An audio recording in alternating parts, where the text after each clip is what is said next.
हाँ जी। जी प्रभु जी। तो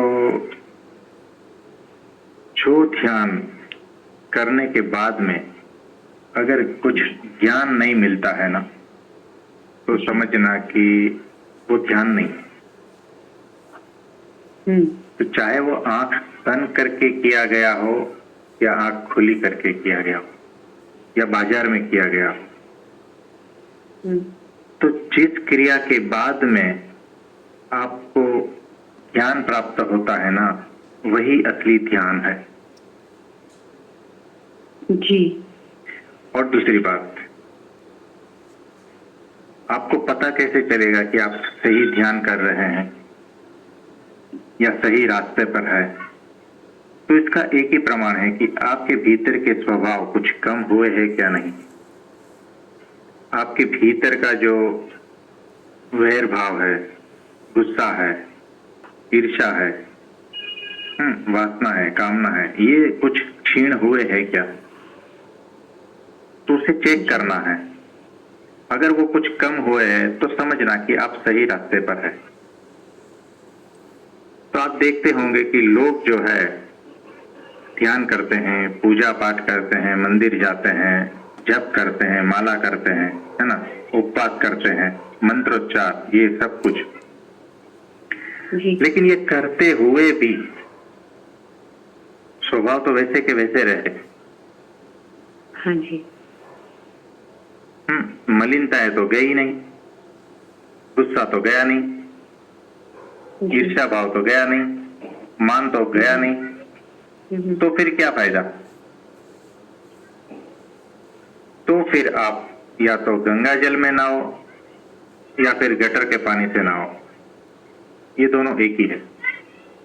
चाहे आप संसार में रहो या फिर अध्यात्म में, अगर आप बेहोश है तो समझना कि कोई फर्क नहीं है। जी। और चाहे आप गू खाओ या केक खाओ, दोनों एक ही है, क्योंकि आप बेहोश है। तो जो चीज आपकी बेहोशी को तोड़ती नहीं है ना, वही अधर्म है।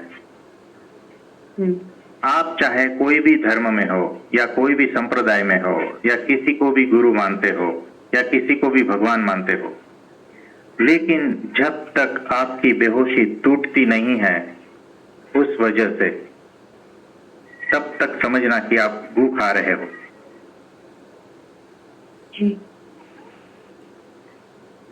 जी। और जहां पर भी न संप्रदाय है, न धर्म है, न गुरु है, न कुछ भी है, और अगर वो जगह पर जाकर आपकी बेहोशी टूटती है ना, तो समझना कि वही आपके लिए धर्म है, वही आपके लिए भगवान है। जी। सबसे जो बड़ी बात है ना, वो बेहोशी को तोड़ना है, अज्ञान को तोड़ना है। तो चेक करते रहना कि अध्यात्म में अगर आप है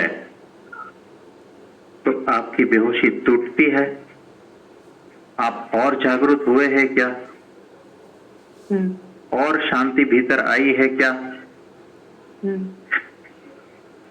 और दुख कम हुआ है क्या?